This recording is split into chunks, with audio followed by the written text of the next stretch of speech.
అయితే ఇప్పుడు జనరల్ గా మల్కాజ్గిరి అంటేనే దాదాపు 7 కాన్స్టిట్యున్సీలు 38 లక్షల ఓటర్లు దాదాపు. సో మీరు అన్నారు 60 లక్షల జనాభా అని చెప్పి అన్నారు. అంటే ఇంత పెద్ద కాన్స్టిట్యున్సీలో ప్రచారాన్ని గ్రౌండ్ లెవెల్ దాకా మీరు అన్న టైట్ షెడ్లు పెడుతున్నప్పుడు, ఎంత టైట్ షెడ్ పెట్టినప్పుడు కూడా మ్యాన్ టు మ్యాన్ కలవడం కావచ్చు, లేకపోతే ఒక గల్లీలకు వెళ్ళడం కావచ్చు, అంత ఈజీ కాదు వాస్తవంగా. దాన్ని ఎట్లా మీరు అధిగమించారు? అంటే ఆ ప్రచార శైలిలో మీరు అవలంబించినటువంటి వ్యూహాలు ఏంటి అసలు? సో ఒకటేంటంటే అన్న, ఎంత పెద్ద స్ట్రాటజిస్ట్ ఎవరైనా లీడర్ దగ్గర దమ్ము ఉంటే నడిచిద్ది, లీడర్ దగ్గర దమ్ము లేకపోతే నడవదు. ఏదైనా అది నాకే కాదు, లేకపోతే ఈ కాన్స్టిట్యున్సీలోనే కాదు, ఏ కాన్స్టిట్యున్సీలోనే లీడర్ మమ్మల్ని నమ్మి కూర్చోబెట్టుకున్నాడు పక్కన. ఓకే వీళ్ళు గట్టి వాళ్ళు అని మమ్మల్ని పక్కన కూర్చోబెట్టుకొని మా మాట వినడం మొదలు పెట్టాడు. మేము ఇచ్చేదాన్ని ఇంప్లిమెంట్ చేయడం మొదలు పెట్టాడు, ఆయన చెప్పడం మొదలు పెట్టాడు. మేము చాలా నేర్చుకున్నాం ఆయన దగ్గర నుంచి. ఆయన పొలిటికల్ నాలెడ్జ్ మేము మ్యాచ్ కూడా అవ్వలేము. బట్ మేమెక్కడ అంటే జనానికి ఈజీగా అర్థమయ్యే పందాలో తీసుకుపోగలిగాం. క్యాంపెయిన్ ఇప్పుడు ఫర్ ఎగ్జాంపుల్ 2 విధాలుగా జరిగేది. ఒకటి లీడర్ సెంట్రిక్ జరిగేది, లీడర్ విజిట్ చేయడం, ఇదంతా ఒక ఎత్తు. రెండోది బీజేపీ క్యాడర్. అసలు బీజేపీ క్యాడర్ పిచ్చెక్కిపోతాం అన్న కిందికి. ఇదేంటి అసలు గోలా, ఇది ఎక్కడ గోలా, కమిట్మెంట్ అసలు ఇదే మనకే అనిపించింది. ఏంటి వీడు అసలు, ఇదేంటి అసలు నిజమన్నా. లైక్ మనకి ఆ కమిట్మెంట్ నేను ఎక్కడ చూడలేదన్న. వేరే పార్టీ పెట్టకుండా అసలు నిరంతరంగా గ్రౌండ్ లో పనిచేస్తారని చాలా అసలు కంప్లీట్ వన్ సైడ్ ఉంటదన్న కింద. ఇంకా నువ్వు ఇంకోటి మాట్లాడలేవు. ఇంకో వేరే పార్టీ, ఐ డోంట్ నో వేరే పార్టీ, బట్ ఇక్కడ అసలు మీరు వేరే పార్టీ గురించి సబ్జెక్టే తినేడు. అలాంటి క్యాడర్ అన్నమాట. గెలుస్తున్నాం ఇంకొక డిస్కషన్ ఉండదు ఒకసారి వెళ్ళిన తర్వాత. గ్రూపులు ఉన్నాయి, గోల్ ఉంది, అవన్నీ ఉన్నాయి, అవన్నీ సెకండరీ. అల్టిమేట్ ఫైనల్ గోల్ గెలవడం, ఓటర్ని కన్విన్స్ చేసుకుంటూ. సో ఒకటి కాడర్ వెళ్ళింది కిందికి, కాడర్ చాలా గట్టిగా పనిచేసింది అన్న. అసలు మరి వాళ్ళు ఏంటో మోటివేషన్ ఏందో, ఆ మోదీ పట్ల అభిమానం ఏందో. ఇక్కడ ఎలా అయిపోయిందంటే అన్న, ఎవరికి ఓటేస్తావంటే మోదీ అంటారు, ఎందుకు ఓటేస్తావన్నా మోదీ అంటారు. అంటే అయోధ్య రామ మందిరం ఎఫెక్ట్ ఏం పని చేయలేదంటారా? పని చేసిందన్న, బట్ దానికన్నా పెద్దగా మోదీ అనే సబ్జెక్ట్ ఉంది. మోదీ అనే అతను సెల్ఫ్లెస్ గా పనిచేస్తున్నాడు దేశం కోసం అనేది జనం విశ్వసిస్తున్నారు ఈరోజు. సెల్ఫ్లెస్ గా, ఆ సెల్ఫ్లెస్నెస్ అనేది అంటే నిస్వార్థంగా పనిచేయడం అనే ఒక సబ్జెక్ట్ కి చాలా ఇష్యూస్ యాడ్ అవుతున్నాయి. నిస్వార్థంగా పనిచేసే వ్యక్తి కష్టపడుతున్నాడు, 18 గంటలు కష్టపడుతున్నాడు అనేది ఉంది పీపుల్లో. ఎందుకు కష్టపడుతున్నాడు? నిస్వార్థంగా 18 గంటలు కష్టపడుతున్నాడు అంటే క్రెడిబిలిటీ బిల్డ్ అయింది దాని నుంచి. సో ఒక క్యారెక్టర్ ఉంది మోదీ అనే అతనికి పబ్లిక్లో ఈరోజు.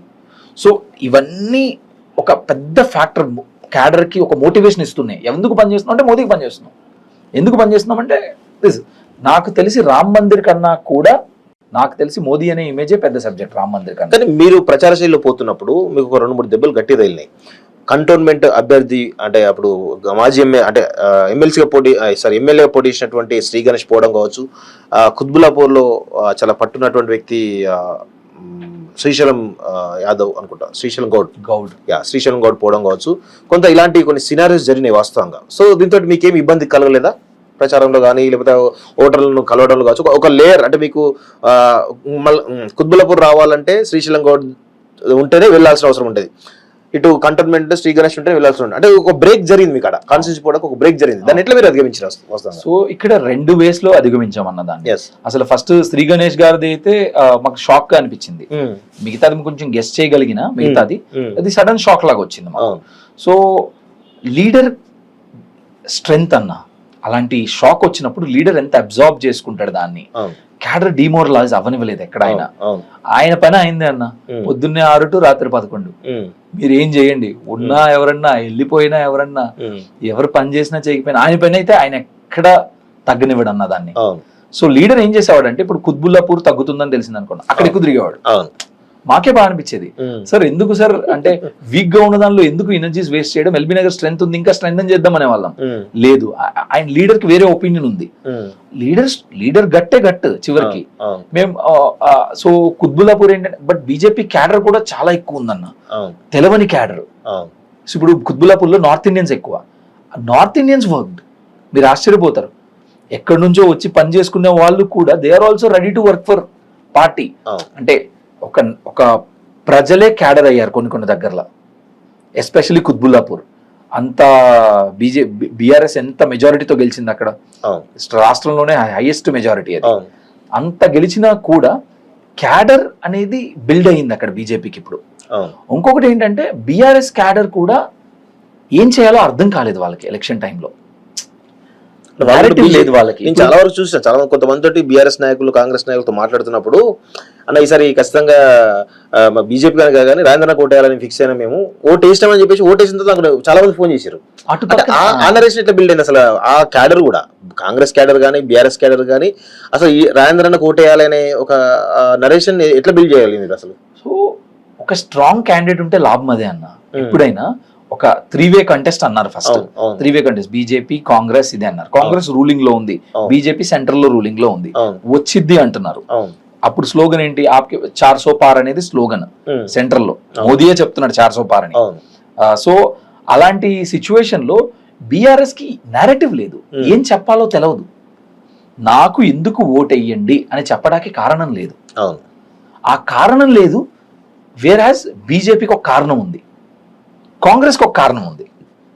సో అక్కడ బీఆర్ఎస్ క్యాడర్ అవుట్ అయిపోయింది. రెండోది ఏంటంటే బీఆర్ఎస్ లోంచి ఒక అంటే ప్రముఖ నాయకులు కాంగ్రెస్ లో జాయిన్ అవడం జరిగింది. కాంగ్రెస్ లో జాయిన్ అవడంతో బీఆర్ఎస్ క్యాడర్ ఎజిటేట్ అయిపోయింది. ఏమని ఎజిటేట్ అయిపోయింది? ఏం జరిగినా పర్లా వీళ్ళు గెలవకూడదనే లైన్కి వెళ్ళారు. ఈ రెండు దగ్గరలో ఏం జరిగినా పర్లా, మా క్యాండిడేట్ గెలిచినా గెలవకపోయినా పర్లా, వీళ్ళు మాత్రం గెలవకూడదు. మీరు టిపికల్ గా చూస్తే ఇదే జైరాబాద్ లో కూడా పడింది ఇంపాక్ట్. ఈ ఇద్దరు లీడర్స్ ఇక్కడ చేవెళ్ళ గారు, రంజిత్ గారు కానీ, ఇక్కడ ఈయన కానీ, మహేందర్ రెడ్డి గారు కానీ, వీళ్ళు పార్టీకి ఎప్పుడైతే జాయిన్ అయ్యారో బీఆర్ఎస్ క్యాడర్ ఓర్చుకోలేకపోయింది దాన్ని. అంత ఇంపార్టెన్స్ ఇచ్చింది బీఆర్ఎస్ పార్టీ. వాళ్ళు ఏంటి మమ్మల్ని కష్టకాలంలో వదిలిపోయారనే సెంటిమెంట్ బాగా ఉంది వాళ్ళు. బీఆర్ఎస్ గెలిచినా గెలవకుండా కాంగ్రెస్ మాత్రం ఓడాలి. అవును, ఒక పాయింట్ లో కేటీఆర్ గారు కూడా చెప్పారు, నమ్మి మోసపోయాను నేను వీళ్ళని అని. అది బాగా వెళ్ళింది క్యాడర్ లోపలికి. క్యాడర్ లోపలికి బాగా వెళ్ళింది. బీజేపీ ప్లస్ అయింది కదా, బీజేపీకి ప్లస్ అయింది అది. అది యాక్చువల్ గా బీజేపీకి ప్లస్ అయింది. అండ్ ఇంకొకటి ఏంటంటే బీజేపీ క్యాడర్ కూడా ఈ అర్బన్ కాన్స్టిట్యున్సీ కాబట్టి వెల్కమింగ్ ఉంది. వెల్కమింగ్ రూరల్ కాన్స్టిట్యున్సీలో వెల్కమింగ్ ఉండకపోవచ్చు, బట్ మేము మహబూబ్ నగర్ చూసేటోళ్ళం అంత వెల్కమింగ్ లేదు. ఇక్కడ వెల్కమింగ్ ఉంది, క్యాడర్ వెల్కమ్ చేస్తుంది కొత్తోడు వచ్చినా కూడా. సో కింద లెవెల్ అంటే పై లెవెల్ ఎలా ఉన్నా కూడా కింద లెవెల్లో మాత్రం వెల్కమింగ్ ఉన్నారు. సో తీసుకున్నారు, కన్వర్ట్ చేసుకోగలిగారు, ఓటు పడి. మీరు మెజారిటీ ఇంకా పెద్ద ఎత్తున ఎక్స్పెక్ట్ చేశారా, లేదంటే ఒక 4 నుంచి 5 లక్షలు వస్తాయని అనుకుంటారా మీరు? మెజారిటీ కన్నా కూడా మేము కాన్స్టిట్యున్సీ బై కాన్స్టిట్యున్సీ ఇట్లా గారికి చెప్పేవాళ్ళం అనమాట ఫీడ్బ్యాక్. ఆయన పెద్ద శాంపుల్ అడిగేవాళ్ళు మమ్మల్ని, మోహన్ మాకు ఇంకా పెద్ద శాంపుల్ కావాలనేవాడు అనమాట. ఎంత శాంపుల్ అనేవాడు ఫస్ట్, ఆయన తెలుసు కదా పంద. సో అంటే సరే అని చెప్పేసి తీసుకొచ్చేవాళ్ళం అనమాట. తీసుకురాగానే ఆయన ఏమనేవాడు, ఆయన గెలిచేస్తున్నాం మోహన్, మెజారిటీ ఎంత అనే సబ్జెక్ట్ డిస్కషన్ ఉండేది ఎప్పుడు. ఇక్కడ ఎంత వచ్చింది, ఈ కాన్స్టిట్యున్సీ ఎంత, ఈ కాన్స్టిట్యున్సీ ఎంత, ఈ కాన్స్టిట్యున్సీ, ఈ 7 కాన్స్టిట్యున్సీలు ఎక్కడెక్కడ ఎంత వచ్చింది అనేది డిస్కషన్ ఉండేది తప్ప ఎప్పుడు కూడా అంతకు మించి ఏం లేదు. డిస్కషన్ ఎప్పుడు గెలుస్తున్నామనే డిస్కషన్. అంటే ఈ 7 కాన్స్టిట్యున్సీలు మేము చెప్పేవాళ్ళం ఇలా, కుత్బుల్లాపూర్ వీక్ ఉన్నాం సార్, మేడ్చల్ వీక్ ఉన్నాం సార్, స్ట్రెంథన్ అవ్వాలి సార్ అని చెప్పేవాళ్ళం. సో కుకట్పల్లిలో కూడా మనకు ఒక నాయకులు వీక్ లైక్ ఇన్యాక్టివ్ అయ్యారు ఆ టైంలో. సో అది కూడా ఇంపాక్ట్ పడిద్దేమో అని అనుకున్నాం. Cantonment Secunderabad cantonment, Medchal, Quthbullapur weak ఉండొచ్చు అనుకున్నాం క్యాండిడేట్ మారిపోవడం ఇదంతా చూసిన తర్వాత. బట్ మాకు ముందు నుంచి కూడా 1,00,000 దాటిద్ది అనేది క్లియర్ గా కనపడుతూ ఉంది. ఒక ఎల్బీ నగరే కొట్టిద్ది గట్టిగా, మీరు చూసారు కూడా ఎల్బీ నగర్. సో ఎల్బీ నగరే గట్టి కొట్టిద్ది కొట్టడం. సో అని మేము ఫస్ట్ నుంచి కాన్ఫిడెంట్ ఉండే. సో అండ్ లీడర్ కూడా కాన్ఫిడెంట్ ఉన్నాడు. మేము 2 చెక్ చేసుకునే వాళ్ళం సార్, ఇప్పుడు మీతో కూడా మాట్లాడుతూ ఉండేవాళ్ళం. ఇంకోటి ఏంటంటే సార్ ఇక్కడ క్రియేటివ్ ఇవ్వాల్సింది నారేటివ్ అంటాం కదా. మా నారేటివ్ లో మేము మీ అందరితో చెక్ చేసుకున్నాం, మీతో మాట్లాడడం కానీ. So inputs sir, collective effort ఇది. చాలా మంది ఇన్పుట్స్ తీసుకుంటాం మేము.